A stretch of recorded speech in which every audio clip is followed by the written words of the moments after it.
喺現代社會，當一個人面對經濟困境，金錢就可以直接解決燃眉之急，而語言安慰係無法替代實際資源嘅支持㗎。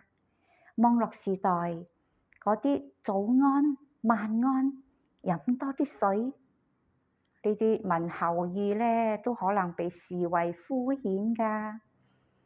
語言關懷容易被解讀為低成本嘅情感表現，缺乏真誠感。金錢投入往往需要付出實際代價，因此更難體現幫助者嘅誠意。